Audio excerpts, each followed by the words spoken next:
बहनों, मैं आप सभी लोगों से बहुत बहुत क्षमा चाहता हूं। आने में बहुत देर हुई, लेकिन किस्मत में लिखा था कि आखिरी के 10 मिनट आपसे अपनी बात बोलनी है।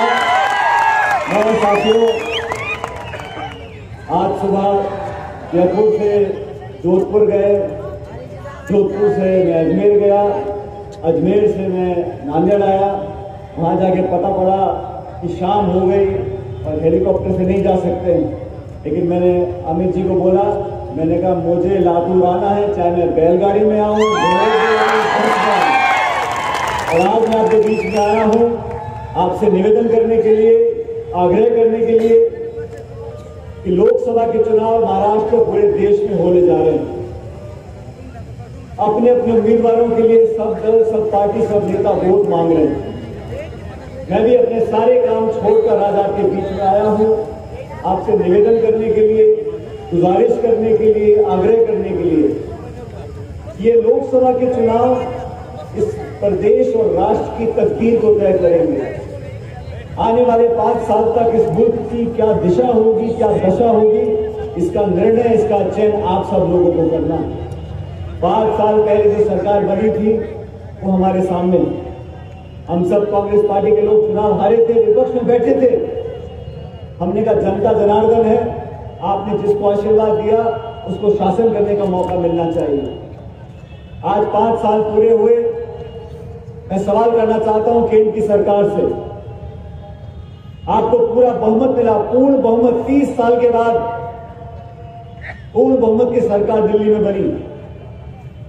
आपने बहुत लंबे लंबे वादे किए, किसान की आमदनी दुगनी कर देंगे, प्रतिवर्ष 2 करोड़ लोगों को रोजगार देंगे, कालाधन लेकर आ जाएंगे, हर एक के खाते में 15-15 लाख रुपए जमा हो जाएंगे। मैं आज पूछता हूं भाजपा के नेताओं से कि आपने जुमले दिए, झूठे वादे किए, कहा निवेश होगा, रोजगार मिलेगा, कालाधन समाप्त हो जाएगा, महंगाई खत्म हो जाएगी। आज पूरे 5 साल का समय आपको दिया, लेकिन मुझे दुख के साथ कहना पड़ता है, कल के दिन भाजपा का मैनिफेस्टो निकला, वही पुराने वादे, 2022 में ये करेंगे, 2024 में ये करेंगे। अरे आपको विश्वास के साथ जनता ने सत्ता दी थी, सत्ता की चाबी दी थी, आपने क्या किया? पूरे हिंदुस्तान में, महाराष्ट्र में, इस पूरे मुल्क के अंदर एक ऐसा खतरनाक माहौल पैदा किया है, दमन की राजनीति करी है, लोगों को लोगों से भिड़ा दिया है, जहर घोला है समाज के अंदर। कौन क्या खाता है, किसकी पूजा करता है, क्या भाषा बोलता है, किस जाति बिरादरी का है, किस रंग का है, इस पे राजनीति होनी चाहिए? या किसान पर खाद, बीज, बिजली, महंगाई, स्कूल, सुरक्षा, शिक्षा, इनकी कोई चर्चा नहीं करना चाहता। भाजपा के नेताओं ने बहुत बड़ी बड़ी बातें बोली और मैंने असलियत देख ली। मैं सड़क रास्ते से आया, नांदेड़ से लातूर, कमर टूट गई। 120 किलोमीटर का रास्ता, 3.5 घंटे, पूरा पेट का पानी हिल गया यहां से वहां तक। इनको कोई चिंता नहीं सड़क की, कोई चिंता नहीं निवेश की, उद्योग लगे ना लगे, इनको तो सिर्फ समाज में जहर घोलना है, भाई को भाई से लड़ाना है। इस हिंदुस्तान के संविधान में जो अधिकार सब लोगों को दिए हैं, ये वरदान है, आशीर्वाद है हमारे पूर्वजों का, उसको छीनना चाहते हो, उसको तोड़ना चाहते हो। आक्रमण की राजनीति, दमन की राजनीति, ये देश के समाज और देश की संस्कृति से मेल नहीं खाती। जो लोग अपने आप को ठेकेदार मानते हैं धर्म के, मैं उनसे पूछना चाहता हूं, इस भारतवर्ष का इतिहास 5000 साल पुराना है। हर मजहब के लोग, हर जाति के लोग, हर बिरादरी के लोग, हर भाषा बोलने वाले लोग यहां पर रहते हैं। 5000 साल से आपस में प्यार, प्रेम, भाईचारा, मोहब्बत है, उसको क्यों तोड़ना चाहते हो? वोट लेने के लिए लोगों को क्यों लड़ाना चाहते हो? आपको वोट दिया था, सिंचाई का पानी आएगा, खाद बीज आएगी, नौकरियां लगेंगी, हमारी मां बहन बेटियां सुरक्षित रहेंगी। लेकिन आपने क्या किया 5 सालों के अंदर? जिन संस्थाओं को 70 साल की मेहनत से हम लोगों ने खड़ा किया, उन संस्थाओं को चुन चुन कर नष्ट करने का काम किया। हमारे गणतंत्र में, लोकतंत्र में लोकशाही में हम लोगों ने बहुत त्याग बलिदान दिया। कांग्रेस पार्टी चुनाव जीती भी है, हारी भी है, लेकिन हमने कभी हमारी संस्थानों को नष्ट करने का काम नहीं किया। 4 सुप्रीम कोर्ट के जज आके प्रेस कॉन्फ्रेंस करते हैं, कहते हम काम नहीं कर सकते। आज नौकरशाही पे दबाव है, आज हमारी न्यायपालिका पे दबाव है, मीडिया पे दबाव है। आजकल सब लोग व्हाट्सएप से कॉल करते हैं, लोगों को भय है, खौफ है। और भाजपा से कोई सवाल पूछ ले, केंद्र की सरकार से, प्रदेश की सरकार से कोई सवाल पूछ ले, तो कहते हैं आप राष्ट्र विरोधी हो।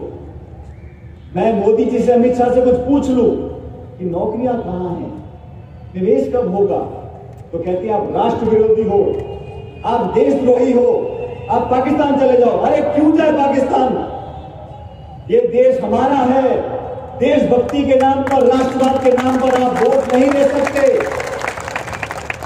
हमारी सरहद पर जो सैनिक खड़े हैं वर्दी पहनकर, रेगिस्तान में, बर्फ में, जंगल में हमारी सरहद की सुरक्षा करते हैं, वो हमारे देश के मान सम्मान के प्रतीक हैं। 125 करोड़ के मुल्क की हिफाजत वो सैनिक करता है। वो किसी जाति के नहीं है, किसी धर्म का नहीं है, किसी भाषा का नहीं है, पूरे हिंदुस्तान की अमानत है। लेकिन आप हमारे वीर सैनिकों के शौर्य और बलिदान की आड़ में अपनी नाकामी को छुपाना चाहते हो। आप अभी महाराष्ट्र में आए थे 2 दिन पहले, फिर लंबे लंबे भाषण देंगे। जो लोग आपको पानी पी पी कर कोस रहे 5 साल तक, शिवसेना ने कोई कमी नहीं छोड़ी भारतीय जनता पार्टी को नीचे खींचने में।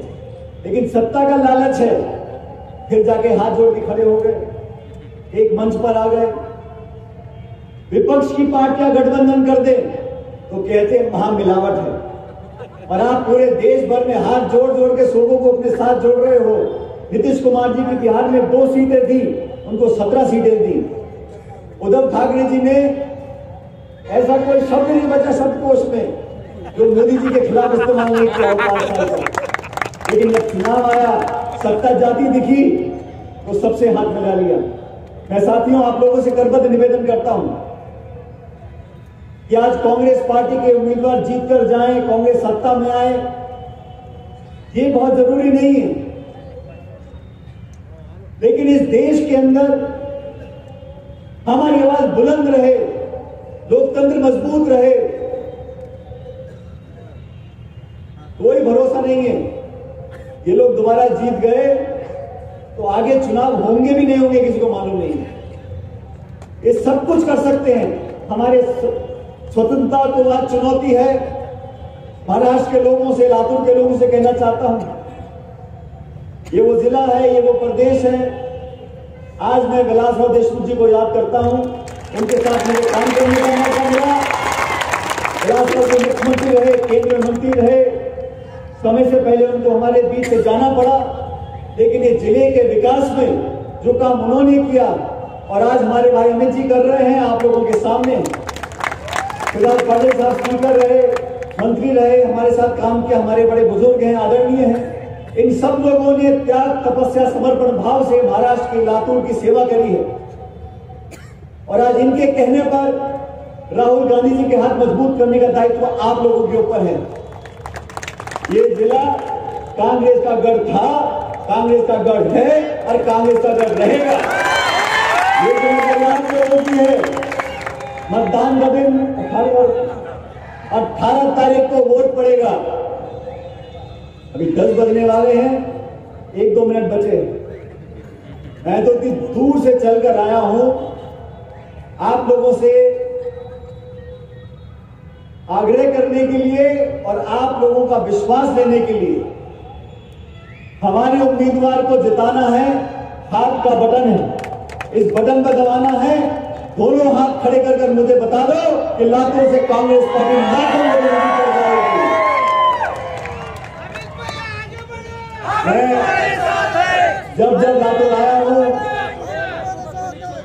देशमुख जी ने, अमित जी ने जब भी मुझे यहां पर आने के लिए बोला है, मैं सारे काम छोड़कर यहां पर आता हूं। यहां की जनता ने जो प्यार और आशीर्वाद मुझे दिया है, मैं लातूर आता हूं, आप लोगों से मिलता हूं तो मेरा भी आधा लीटर खून बढ़ जाता है। फिर मैं पिछली बार राजस्थान में मैं विपक्ष में था, आप लोगों के बीच आया, आप लोगों का आशीर्वाद लेकर गए और राजस्थान में हमने बीजेपी को पिछाड़ दिया, कांग्रेस की सरकार गई। मध्य प्रदेश में, छत्तीसगढ़ में, राजस्थान में कांग्रेस का शासन आ गया। अब वो दिन दूर नहीं है, चंद महीनों की बात है। दिल्ली पे शासन आ जाए, फिर मुंबई में हमारा राज आएगा कांग्रेस की सरकार के अंदर। 18 तारीख को आप लोग कांग्रेस को जिताओगे, मुझे पूरा विश्वास है। और मैं समझूंगा मेरा लातूर आना सफल हुआ जब आसपास के पूरे क्षेत्र में सभी जिलों में कांग्रेस पार्टी के उम्मीदवार जीत कर जाएंगे। हो सकता है 23 मई को जब परिणाम आएंगे, इस मुल्क में नई सरकार का निर्माण होगा, एक नया प्रधानमंत्री हमारे बीच में आएंगे। राहुल जी के नेतृत्व में हम सब लोग काम कर रहे हैं। विपक्ष में रहते हुए भी अपने सिद्धांतों से कभी हमने समझौता नहीं किया। अब आप लोगों से निवेदन है, 23 को जब मतगणना होगी, मैं जयपुर में बैठा होऊंगा, लेकिन आपसे निवेदन करके जाता हूं, हमारे हाथ के निशान के बटन को जब आप दबाओगे तो टी करके बोलता है, वो टी की आवाज में जयपुर में सुनाई पड़ जाए कि आपके वोट